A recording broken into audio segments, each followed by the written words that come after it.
Selamat mendengarkan podcast ini. Hari ini kita berbicara mengenai Allah yang tidak terbatas. Atau sebenarnya saya ingin memberikan judul keterbatasan Allah. Berbicara mengenai Allah yang tidak terbatas, saudaraku, biasanya dihubungkan dengan tiada terukur, tiada terhingga keberadaan Allah. Dan pemahaman banyak orang beragama, termasuk orang Kristen, bahwa Allah adalah Allah yang serba unlimited, serba tidak terbatas. Dari kasihnya, kuasanya, kesabarannya, pengertiannya, sampai kepada segala haknya.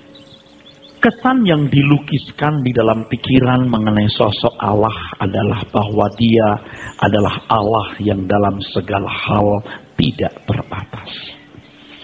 Dan pengakuan itu seakan-akan menjadi sanjungan, saudara. Menjadi kehormatan bagi Allah yang maha dan serba maha positif. Ya.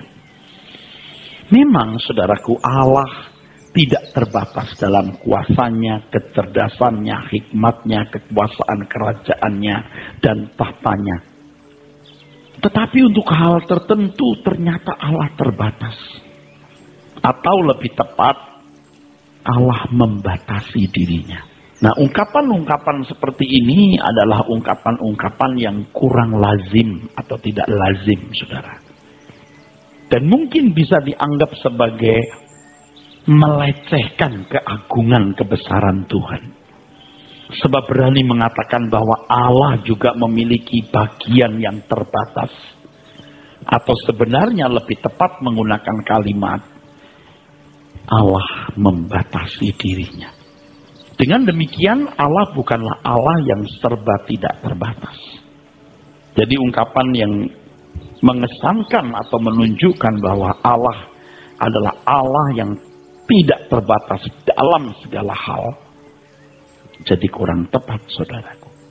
Dalam Nahum pasal 1 ayat 2 dan ayat yang ketiga, kita menemukan pernyataan seperti ini. Nahum 1 ayat 2 dan 3. Tuhan itu Allah yang cemburu dan pembalas. Tuhan itu pembalas dan penuh kehangatan amarah. Tuhan itu pembalas kepada para lawannya dan pendendam kepada para musuhnya. Tuhan itu panjang sabar dan besar kuasa, tetapi Ia tidak sekali-kali membebaskan dari hukuman orang yang bersalah. Ia berjalan dalam puting beliung dan badai, dan awan dalam debu kakinya. Oke. Allah panjang sabar, saudara. Panjang. Hanya panjang, bukan tanpa batas. Faktanya, batas kesabaran Tuhan bisa habis. Ada deadline. Oleh karenanya Allah bisa menghukum dan dendamnya diledakkan atau dilampiaskan. Kalau membaca sepotong dari ayat-ayat tadi, seakan-akan Allah itu negatif, saudara. Penuh kehangatan amarah, pendendam kepada siapa dulu lawannya. Nah, kok sampai orang posisi sebagai lawan itu bagaimana? Tentu Tuhan memberikan kelonggaran waktu.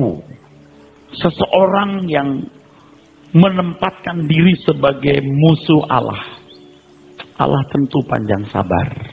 Sampai titik tertentu, sampai level tertentu, murkanya harus menyala. Ya, murkanya harus menyala. Dendamnya muncul. Seperti yang kita baca dalam Alkitab, kalau murka Allah sudah sampai di level tertentu, ya, sebagaimana Ia menghancurkan bumi dengan air bah, membakar Sodom dan Gomora dengan api dan belerang. Bahkan umat pilihannya bisa dihukum, bisa diserahkan ke seluruh dunia, walaupun mereka orang-orang yang sangat dicintai Tuhan. Tapi kalau kesabaran Tuhan sudah habis, Ia bertindak. Nah, kalau kesabaran Tuhan tidak terbatas, berarti orang jahat masih bisa tetap merajalela. Betapa rusaknya bumi ini kalau tidak ada penghukuman, tindakan keras kepada orang jahat. Kalau Allah selalu sabar tanpa batas, maka umat pilihan pun juga tidak terdidik mengenal kebenaran dan keadilan Allah. Dan kita semua tidak pernah menemukan pelajaran dari hukum kehidupan ini bahwa yang ditabur orang akan dituainya. Dan Allah dalam integritas yang sempurna, dia bertindak. Allah harus membatasi diri. Artinya bukan memiliki kesabaran yang tanpa batas. Dia harus membatasi diri. Nah, memahami Allah yang tidak terbatas, kita harus memandangnya dengan cerdas. Dan tentu dengan teliti berdasarkan Alkitab. Memang Allah tidak terukur dalam hampir seluruh keberadaannya. Tidak terukur dalamnya hampir seluruh keberadaannya itu. Tetapi bukan berarti Allah tidak terbatas sama sekali. Allah selalu dibatasi oleh dirinya sendiri. Dibatasi oleh dirinya sendiri. Yaitu hakikatnya yang sempurna. Dalam kekudusan, keadilan, atau kesuciannya, kasihnya, Allah membatasi dirinya. Kalau Allah serba tidak terbatas, wah, itu sangat membahayakan bagi siapapun, juga bagi dirinya sendiri. Anda masih bersama saya? Kalau Allah tidak membatasi dirinya, wah, itu bisa membahayakan bagi dirinya sendiri juga. Kalau kita lihat sekarang manusia punya kekuasaan, saudara. Kalau dia tidak membatasi dirinya, bahaya. Bahaya. Kalau orang punya kekuasaan, dia tidak membatasi dirinya, bahaya. Kalau kita melihat para pembisnis yang serakah, ya, mau kemana larinya, saudara? Penguasa-penguasa yang punya kekuasaan begitu hebat, jadi tirani yang menindas rakyat dalam kurun waktu 10, 20, 30, sampai 40 tahun lebih. Tapi kalau sudah saatnya tumbang, saudara, dia seperti anjing diseret dan dipukuli. Coba kalau dia membatasi diri. Nah, Allah tidak seperti itu. Dalam integritasnya yang sempurna, Allah harus membatasi dirinya. Tapi Allah kan nggak sama seperti manusia. Ya, tidak sama. Tapi saya ingatkan, manusia itu gambar Allah. Dengan hal ini kita akan belajar banyak pelajaran, implikasi dari pelajaran Allah yang tidak terbatas ini. Mahal sekali, saudara. Nanti di penjelasan belakang, saya memberitahukan bahwa sebagai orang percaya, hendaknya kita menerima apapun yang Tuhan lakukan dalam hidup kita. Allah membuat pembatasan atas hidup kita. Berapa banyak berkat jasmani yang kita patut terima. Kapan kita sukses, kapan tidak perlu sukses, kapan dicegah, kapan didelay keberhasilannya, kalau di cancel. Dan itu kebijaksanaan Allah yang sempurna. Oke, nanti kita sampai di situ. Amin, saudara. Allah yang tidak terbatas bukan berarti lalu Allah bisa berbuat suka-suka, lalu kita ajak bersuka-suka. Bersuka-suka menurut kita. Seperti orang-orang tertentu yang kalau sudah berkata, tidak ada yang mustahil bagimu Tuhan. Engkau mampu, engkau sanggup. Lalu, kalau sudah sanggup, lalu mau apa? Nah, biasanya orang ketika menghadapi persoalan yang berat, yang tidak bisa diselesaikan dengan kekuatannya sendiri, lalu membawanya kepada Tuhan dan berharap Tuhan bertindak. Karena kuasanya yang tidak terbatas, dia sanggup. Di balik pujian Allah sanggup itu termuat bujukan supaya Allah berbuat apa yang menjadi keinginan dan skenarionya.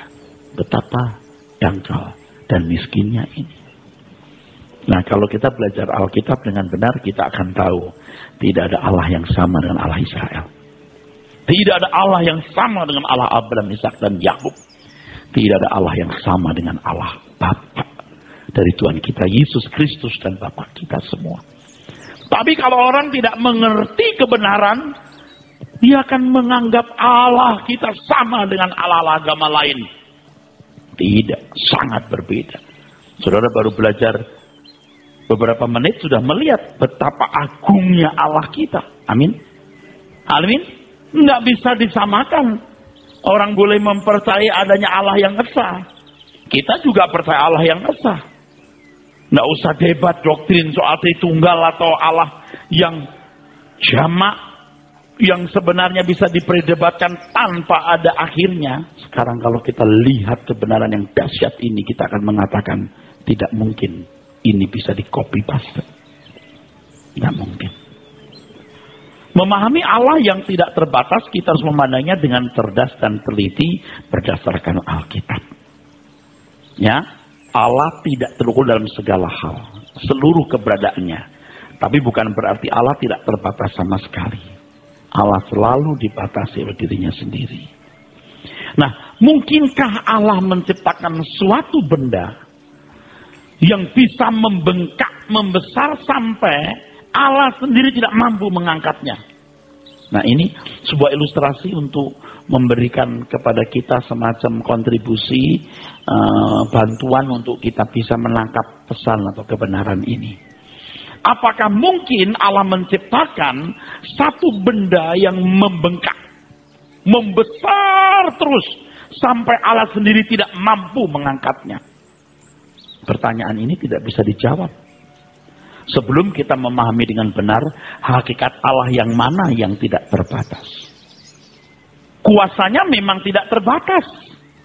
Batu sebesar apapun mau membengkak bagaimanapun, pasti dia mampu mengangkatnya. Tetapi masalahnya adalah, apakah ia berkehendak untuk mengangkatnya? Itu masalahnya. Bukan soal mampu atau tidak, tetapi apakah Allah berkehendak mengangkatnya. Bila berbicara mengenai kuasanya, jelas bahwa Allah bisa mengangkat benda sebesar apapun. Tetapi kalau Allah tidak berkehendak mengangkatnya, sekecil apapun benda itu, ia tidak akan mengangkatnya. Nah, menganalisa kasus ini sebagai satu kerangka untuk membantu kita berpikir. Menganalisa kasus ini, barangkali ada yang menyatakan bahwa Allah bukan tidak mampu, Pak, tapi tidak mau. Oke. Jadi sebenarnya yang terbatas adalah kemauannya atau kehendaknya, bukan kemampuannya. Persoalannya adalah, apa kuasa Tuhan bisa terbatas oleh karena kehendaknya?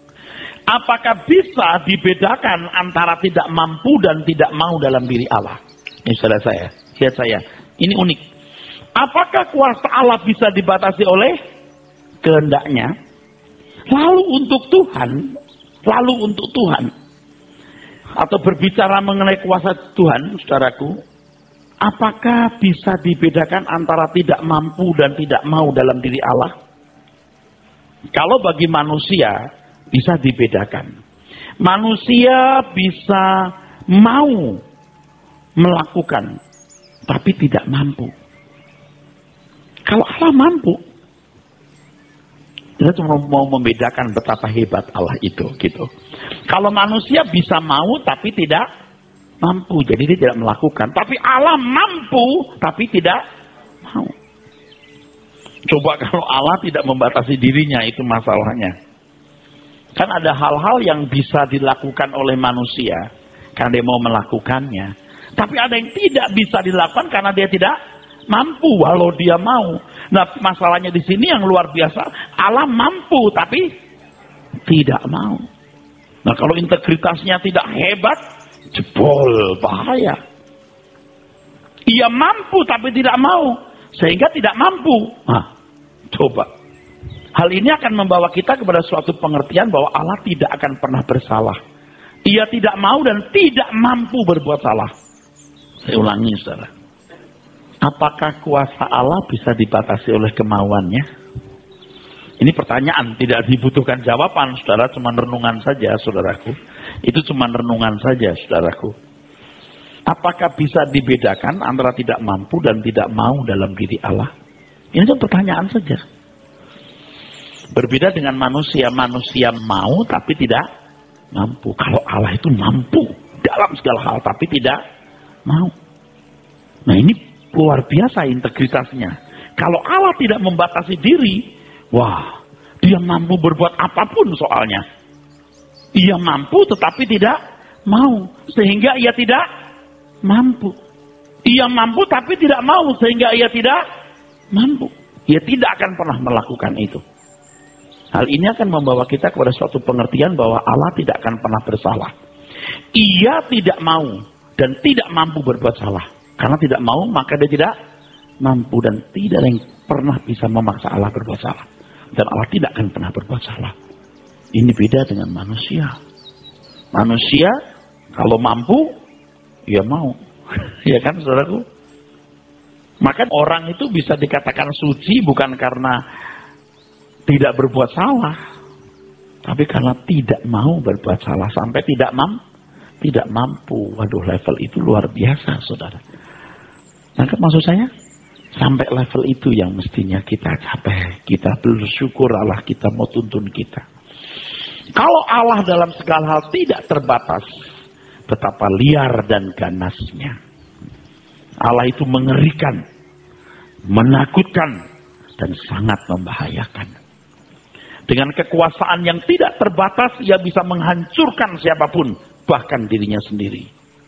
Tetapi oleh karena ia membatasi diri dalam kehendaknya atau oleh kehendaknya, dan kehendaknya adalah kudus, sempurna, adil, bijaksana, cerdas, dan makasih, maka segala tindakannya sempurna, baik untuk dirinya dan baik untuk siapapun. Kita bersyukur Allah itu bukan saja Allah yang maha kuat, tapi juga maha bijaksana dan kasih adanya. Dan nanti kalau kita menghubungkan dengan kedaulatan Allah, kalau Allah sudah memberikan kedaulatan kepada manusia, dalam tanda kutip kedaulatan kecil, manusia harus memutuskan. Dan Allah harus tidak mampu mencegah, karena tidak mau mencegah. Sebab Allah sudah memberikan kebebasan. Jangan makan buah ini. Dan ketika Adam dan Hawa mendekat pohon itu dan mulai meraba buah itu, Tuhan tidak mencegah. Allah tidak mau dan tidak mampu. Kalau Allah mencegah, Allah bisa salah. Siapa yang menyalahkan? Ada satu musuh. Sebenarnya Allah juga tidak peduli mau disalahkan, mau kagak, urusan siapa. Tapi Tuhan sendiri, saudaraku, punya rule, punya hukum dalam dirinya. Dan dalam integritas yang sempurna, ia di dalam kebenaran hukum itu. Haleluya. Amin. Kalau begini kita ngeri loh menghadapi Tuhan. Ini belajar begini kita jadi ngeri, saudara. Mengerikan, mendahsyatkan, saudara. Dahsyat Allah itu. Oke, nanti diimplikasi kita akan belajar. Jangan coba-coba mengatur Tuhan. Allah tidak bisa diatur. Apakah Allah terbatas? Tentu tidak dalam segala hal. Misalnya dalam kasus, apakah Allah bisa melupakan sesuatu? Bisa saja kalau ia berkehendak untuk melupakannya. Dia membatasi untuk mengingat. Kalau Allah tidak membatasi untuk mengingat, celaka kita. Tentu pengertian melupakan di sini tidak sama dengan manusia. Allah melupakan dosa-dosa kita berarti Allah dapat membatasi untuk tidak mengingatnya dan tidak menjadi murka karenanya. Kalau saya berhadapan dengan seseorang, dengan Pak Yosua, misalnya dia pernah bersalah, saya pura-pura lupa, sulit. Saya bisa tidak tulus, tapi ada tapinya. Kita kalau bertumbuh dewasa, kita seperti Allah Bapa nanti. Aku tahu kau pernah bersalah. Aku tahu kau pernah melukai aku. Tapi aku tidak menganggapnya. Nah itu Allah Bapa. Dia bisa melupakan, artinya dia membatasi diri untuk tidak mengingatnya. Dan kemudian menjadi murka. Tetapi menggantikan dengan kasih karunia dan anugerah. Seakan-akan kita tidak pernah berbuat suatu kesalahan. Itu hebat. Jadi kalau kita bisa minta ampun, bisa minta maaf, kita itu menerima pengampunan yang sempurna.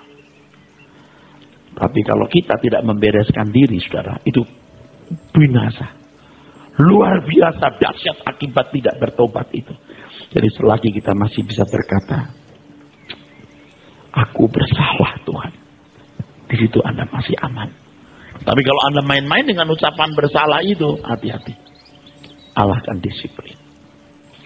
Ingat apa yang saya pernah katakan. Kenapa iblis tidak bisa diampuni? Ada beberapa alasan.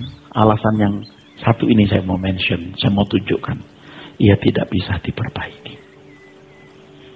Alasan yang lain karena dosa, kesalahan, pemberontakannya berasal dari dirinya sendiri. Bukan dari faktor eksternal yang membujuknya. Tapi yang kedua ini yang saya mau tunjukkan kepada saudara, dia tidak bisa diperbaiki.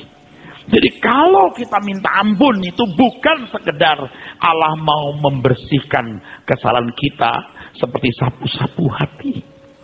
Tapi Tuhan mau memperbaiki. Katakan amin. Tuhan mau memperbaiki. Jadi kalau memang sudah tidak punya niat untuk diperbaiki, tidak usah minta ampun.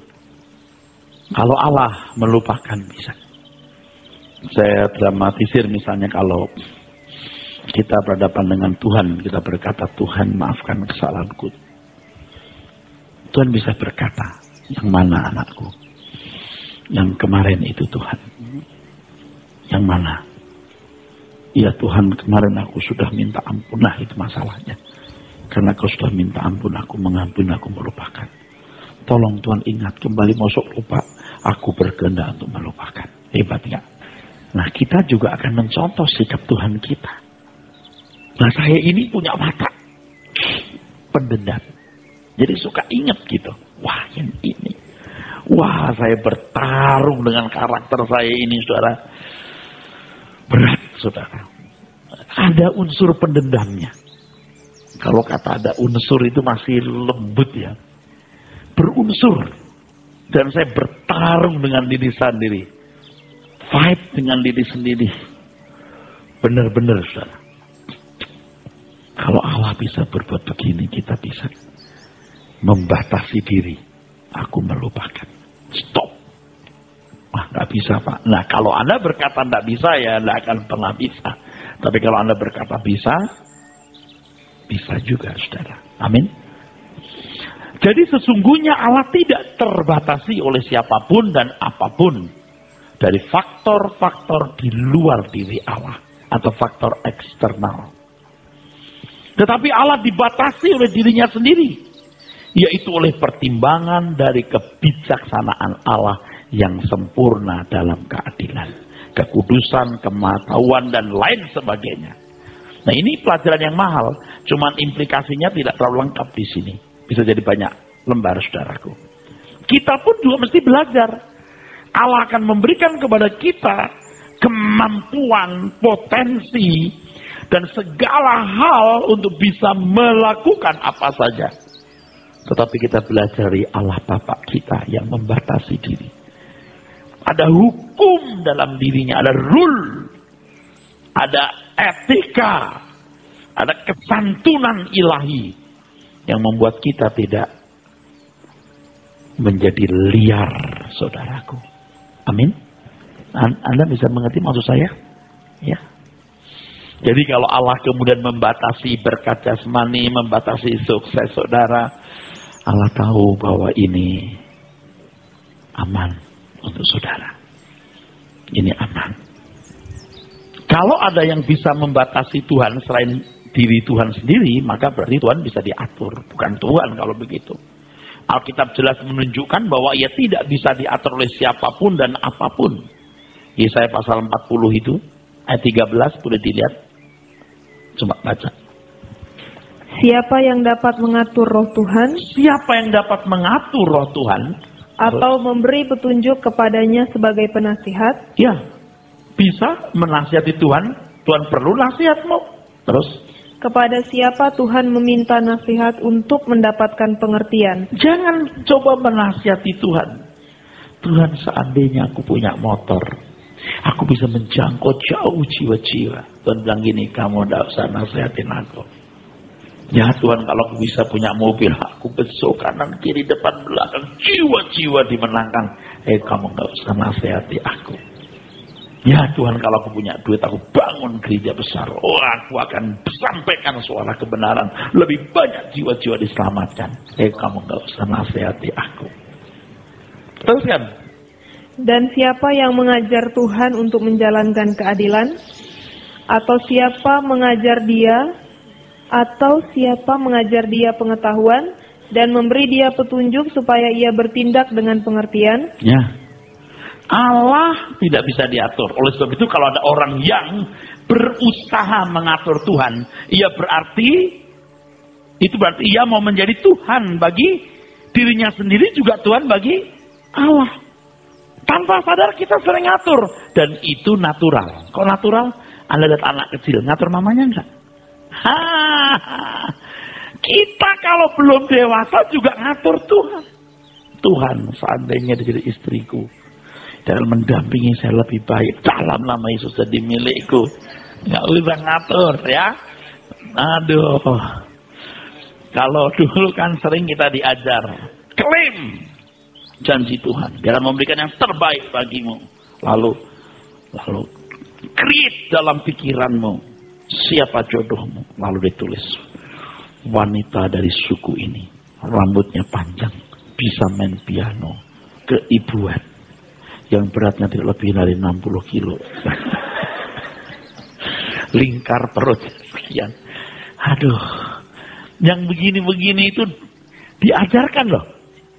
Kalau kau minta sesuatu, kata buku itu yang pernah terkenal, The Fourth Dimension, yakini, tapi juga harus jelas. Kalau tidak jelas, Tuhan tidak bisa jawab karena tidak tahu yang kamu ingini. Nah, kita kan dulu ikut-ikutan, saudaraku. Jadi kalau minta sesuatu, spesifikasinya harus, featuresnya harus jelas. Sekarang kita dewasa, kita lagunya udah berubah.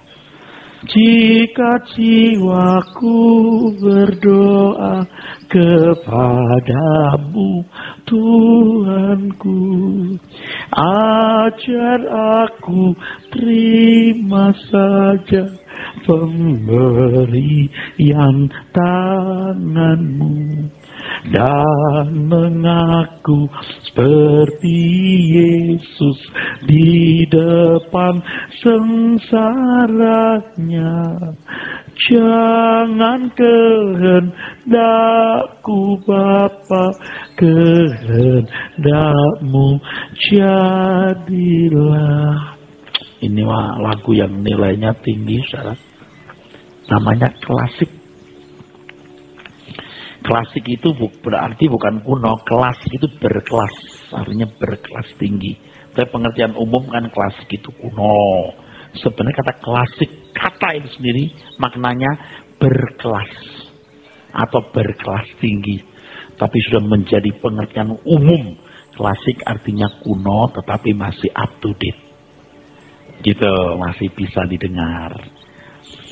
Klasik itu artinya berkelas. Kalau nggak berkelas berarti tidak klasik. Jadi ada lagu baru yang bisa dikatakan klasik, berkelas. Oke.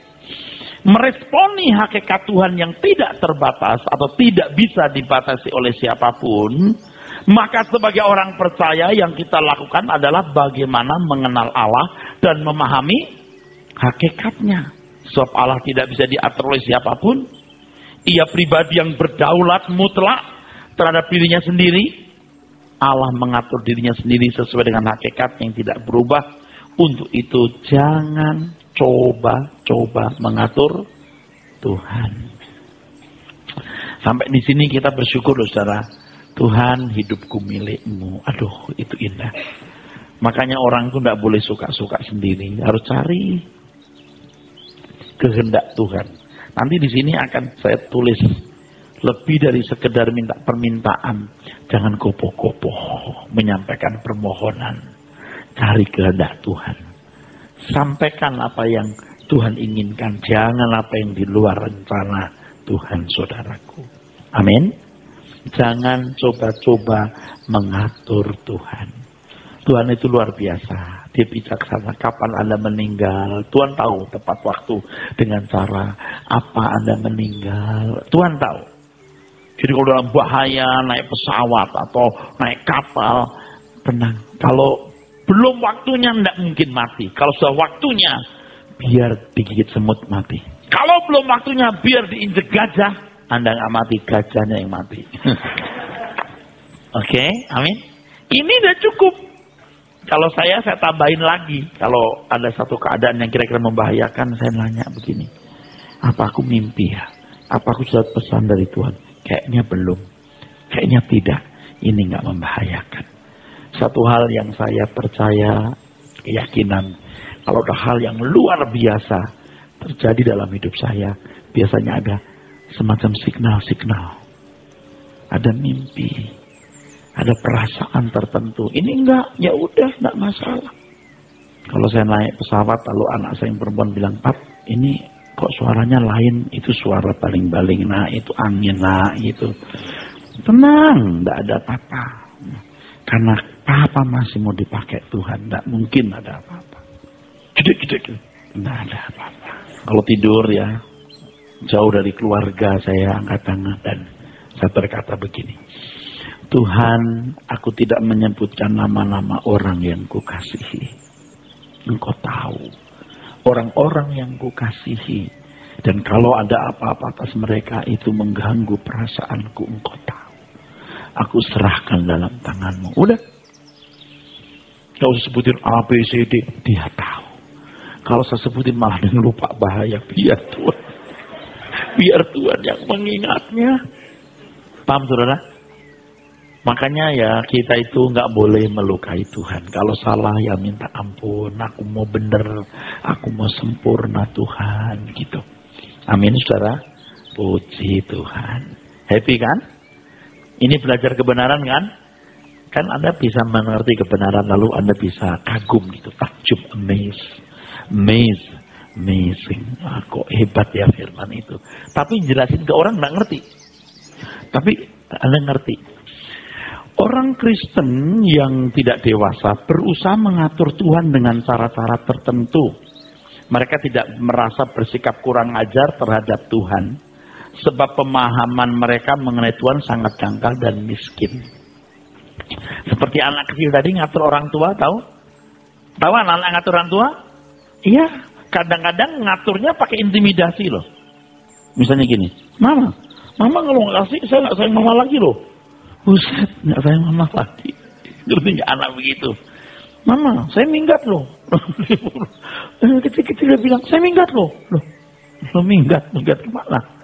Saya nggak sayang Mama lagi loh. Begini, saya nggak temenin Mama lagi, nggak temenin Mama. Ada ngerti maksud saya? Yang begini ini kan. Tapi sekarang ada satu kalimat yang mengerikan diucapkan anak-anak loh. Itu tuh anak kecil. Saya udah mendengar. Dia begini, ada sesuatu nggak dikabulkan, saya bunuh diri loh. Gila loh. Udah bisa walaupun itu bercanda, mengerikan loh. Kalau nggak temenin Mama, ya udah deh. Bunuh diri loh. Waduh. Buset anak sekarang. Tapi faktanya anak 3, 5, 6 SD bunuh diri bisa. Betul nggak? Ada. Nah, ini masa anak kecil. Atau intimidasinya ini gulung-gulung gitu. Ini ya, istri saya itu kan jauh lebih teliti dibanding saya dan jauh lebih cerdas kalau ngitung duit ya. Dan saya boros karena nggak pernah ketemu anak. Dari dulu tuh, waduh, dari nikah anak-anak saya tuh yang ngurus mertua. Jadi kalau pas jalan-jalan dia minta apa aja, minta ini saya kasih, minta itu, waduh. Tapi mamanya nggak boleh. Kamu anak pendeta. Gitu. Sampai anaknya tuh hafal loh kalimatnya. Kamu anak pendeta. Gitu diulang-ulang gitu. Nah waktu kecil si Stephen tuh gini, kalau beli mainan ditunjuk yang gede. Tuh. Mamanya bilang, nah itu nggak bagus. Yang bagus ini. Dia tunjuk yang kecil. Kan yang gede itu mahal, ini kecil. Anak Stephen gini, dia ngeliatin gini. Kok lebih bagus gitu. Ya gitu. Tapi puji Tuhan nurut. Nggak ada anak saya berani nangis gulung-gulung. Wah, nggak ada. Maaf, betul. Kalau papa mertua saya bilang gini, jangan membuat anak sampai nangis begitu. Nanti jadi kebiasaan dan irama. Tidak boleh. Nah, tapi saat anak-anak orang saya lihat itu, wah bisa minta ini nggak dikasih gulung-gulung. Wah di supermarket, buset deh. Luar biasa. Itu intimidasi loh. Kalau mainan kecil ini, nak, itu murah. Toh juga akhirnya kamu buang kok. Senang sebentar. Nah, nggak perlu gede-gede ini aja. Kan dulu sukanya mobil tuh, mobil-mobilan. Saya sampai pelayanan saudara pulang coba koper tuh, isinya mobil-mobilan. Mobil-mobilan yang saya taruh di koper, yang lain malah di luar. Karena saya nggak mau orang lihat kok pendeta kok mobil-mobilan. Saya tutup kait terus. Nah, kecil-kecil banyak. Itu lebih dari gede satu. Ya namanya juga petamburan, rumahnya kecil. Emang betul. Kan orang tua bijak, sering anak nggak bijak. Nah, sering juga kita itu begitu. Udah, jangan sekarang. Nah, tapi kita nggak mau tahu. Nggak mau tahu. Nah, sekarang dengan firman Tuhan ini, kita itu hendaknya tidak mengatur Tuhan. Nah, seringkali kemiskinan, kedangkalan berpikir itu dipicu oleh khotbah-khotbah yang tidak benar. Nasihat atau saran bagaimana diberkati Tuhan dengan berkat jasmani, bagaimana doa yang dijawab, bagaimana berhasil dalam bisnis, dan lain sebagainya. Kelihatannya bagus, nanti dulu isinya apa? Judulnya bisa benar, tapi isinya bisa salah. Dan rata-rata kalau judulnya sudah begitu, saya udah langsung negatif. Saya udah langsung negatif loh. Bagaimana doa yang dikabulkan? Saya langsung bilang salah ini. Itu manusia sentris, antroposentris, egosentris, bukan teosentris. Nah, saudara sekalian, di dalam ajaran tersebut ditunjukkan kiat-kiat dan langkah-langkah bagaimana memiliki kehidupan yang diberkati Tuhan secara finansial. Rahasia sukses dalam karir, misalnya gitu. Padahal mereka belum memahami apa yang sebenarnya yang dimaksud dengan berkat, keberhasilan, sukses, dan lain sebagainya. Dan biasanya ada langkah-langkah untuk mencapai itu supaya lebih seru digunakan kata rahasia memperoleh berkat Tuhan, berkat jasmani maksudnya. Nah, apa yang diajarkan tersebut seakan-akan Tuhan bisa memberkati umatnya kalau ada langkah-langkah atau syarat tertentu, ada kondisi tertentu. Biasanya langkah-langkah itu sifatnya kasuistik dan situasional. Kasuistik itu berdasarkan kasus, ya. Dan situasional, berdasarkan situasi yang ada. Tidak jarang bahkan bersifat mistik.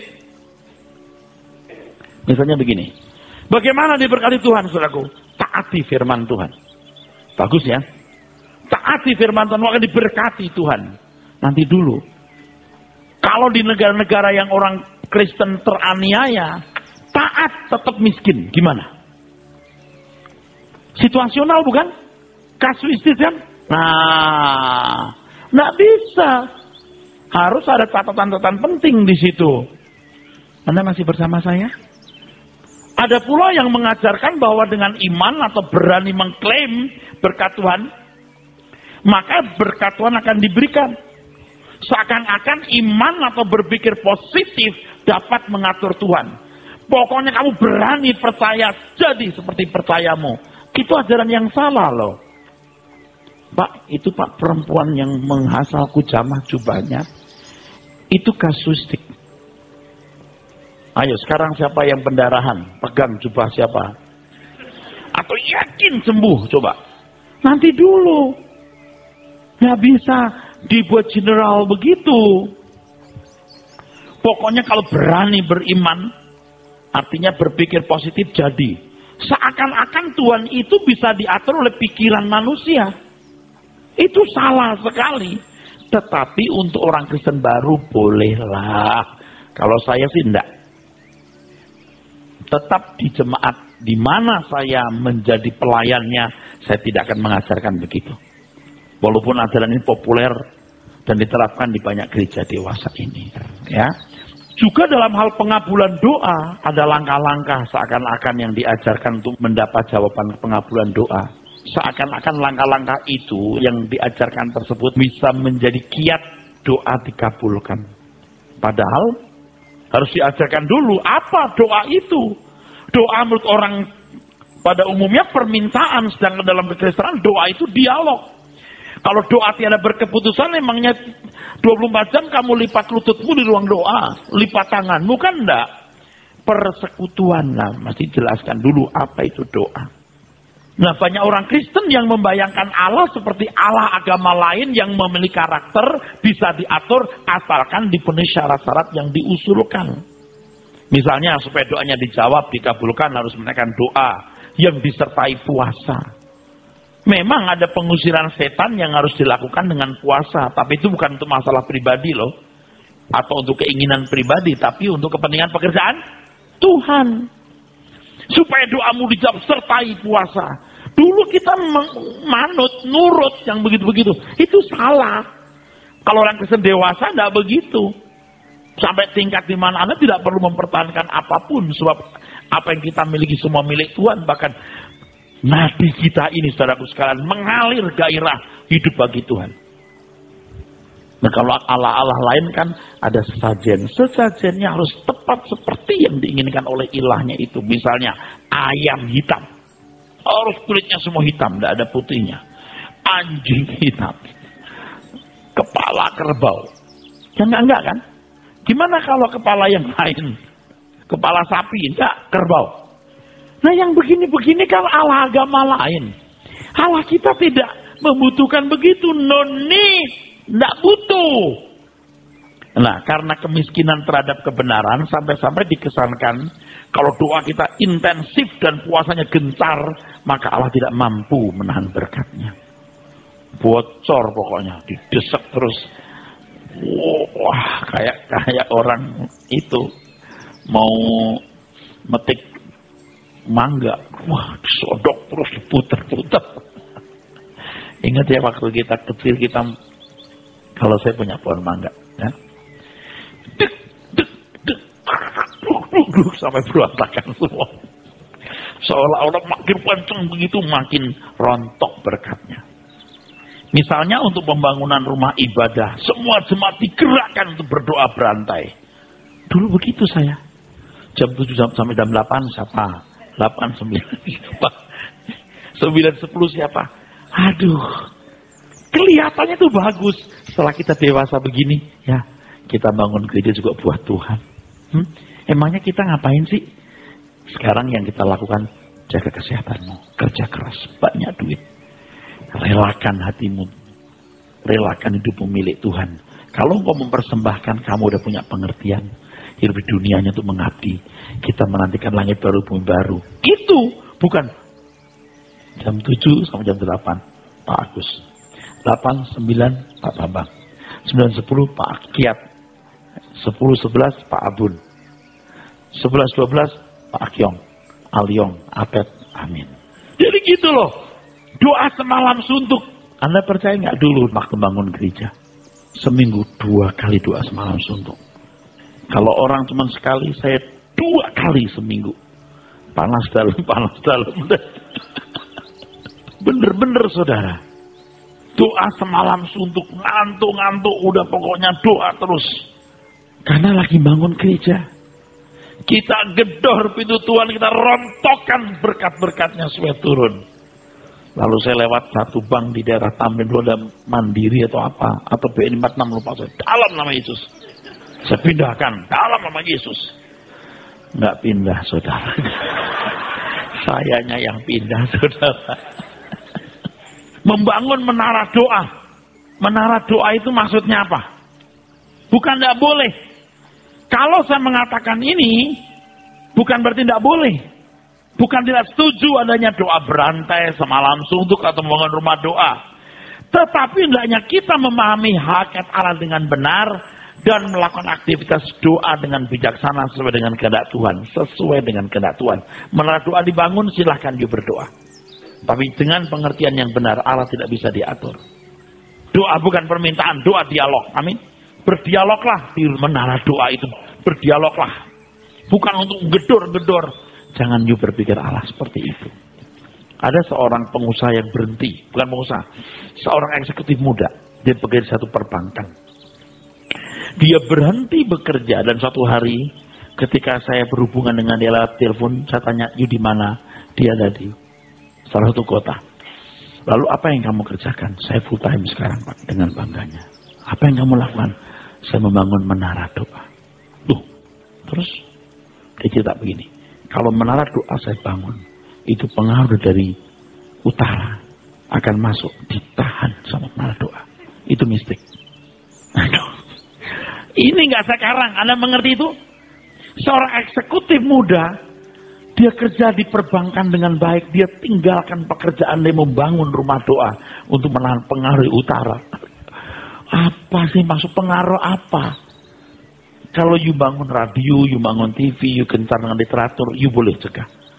Ini kan mistik. Kan nanti kan kadang-kadang orang berkata kita melawan roh di udara. Jadi kita juga terbang di udara. Jadi yang enggak kan orang. Itu betul loh. Ada satu kelompok orang Kristen, saya kenal sekali sama pemimpinnya. Kan pemimpin pengusaha, masih bisnis juga. Dia punya kelompok, suka kemana? Keluar kota, ke kota Blitar satu kali. Kenapa ini? Blitar itu pusat kuasa gelap. Ada-ada saja deh. Jadi sebelum kaul Bung Karno dibersihkan dulu. Maksudnya apa? Ke Cirebon. Jadi roh teritorial dihancurkan. Itu mistik. Saya bukan tidak percaya roh di udara, percaya. Tapi apa dampaknya terhadap kita? Yang membahayakan itu pikiran kita yang tidak mengenal kebenaran. Amin. Nah, oke, nanti dan waktu saya ngomong soal begini deh. Tapi sekarang jangan dulu ya. Dalam hal ini terjadi penggambaran Allah seperti Allah agama-agama lain yang bisa diatur dengan sesajen dan syarat-syarat tertentu. Akhirnya ajaran-ajaran tersebut membuat umat tidak memiliki kehidupan yang teosentris, tapi antroposentris atau egosentris. Manusia jadi pusat. Allah tidak menjadi pusat, tetapi kekayaan, harta, cita-cita, dan lain sebagainya menjadi pusat kehidupan. Nah, kalau kita jadi alat Tuhan yang benar, kita akan berkata, hidupku untuk Engkau Tuhan, apapun yang kulakukan bagi Engkau, baik makan, minum, atau melakukan sesuatu yang lain, aku melakukannya untuk Tuhan. Amin. Dan untuk itu belajar kebenaran, membangun anatomi, satu anatomi iman yang benar. Bangunan anak Allah itu bagaimana? Dengan anatomi monyet, atau anatomi kerbau, anatomi yang benar. Oke. Hendaknya kita tidak seperti orang-orang yang berbicara mengenai Allah yang tidak terbatas, tetapi hanya ditujukan kepada kuasa dan kebaikannya. Dan di balik pernyataan tersebut, ada upaya untuk membujuk Allah melakukan sesuatu yang sudah sulit atau mustahil dilakukan oleh manusia. Jadi pujian mengenai Allah yang mampu berbuat segala hal, Allah yang tidak mustahil dalam segala hal, seringkali pujian yang memuat bujukan untuk melakukan kehendak manusia. Tuh liciknya. Bukan salah mengatakan tiada yang mustahil bagi Allah, bukan salah saudaraku. Tetapi itu harus dinyatakan dengan pengertian yang benar. Lihat orang-orang yang mempersoalkan kuasa dan kebaikan Allah yang tidak terbatas, tetapi mereka tidak mempersoalkan kehendaknya, kehendak Allah yang terbatas, sesuai dengan kebijaksanaannya. Betapa egois dan kekanak-kanakannya mereka ini, saudara. Nah, memahami bahwa Allah adalah Allah yang tidak dibatasi oleh siapapun dan apapun, tapi dibatasi oleh kehendaknya sendiri, maka yang harus kita lakukan adalah menghormati Tuhan atas segala tindakan yang dilakukan. Dan kalau kita punya keadaan seperti ini hari ini keadaan terbaik yang kita miliki. Ini keadaan terbaik. Kita terima keadaan ini. Oh, saudara mungkin baru jatuh bisnis, sekarang baru merayap. Waduh, kok susah banget rasanya. Itu keadaan yang terbaik. Jalan terus. Tidak mungkin Tuhan tidak menyertai kita. Tidak mungkin. Tidak mungkin Allah permalukan kita. Tidak mungkin. Biarlah kita mengalir sesuai dengan rencana Tuhan. Dengan demikian dalam berdoa atau menyampaikan suatu permohonan, kita lebih menunggu untuk mengerti kehendaknya daripada kopoh-kopoh mengajukan suatu permintaan. Walaupun dimulai dengan jika Tuhan mengendaki. Dulu begitu saya, jika Tuhan mengendaki. Sekarang itu pun tidak saya ucapkan dan tidak saya minta. Diam dulu. Tuhan, ini persoalan. Aku tidak ngerti. Ini cukup menyusahkan aku. Tuhan tolong. Udah? Ya? Harus diingat bahwa berdoa bukan hanya mengajukan suatu permintaan, tapi berdialog. Hal ini harus dilatih terus-menerus, saudaraku. Agar kita menjadi orang percaya yang dewasa. Latihannya adalah belajar untuk menerima bahwa kehendak Tuhan yang harus jadi, bukan kehendak kita. Amin.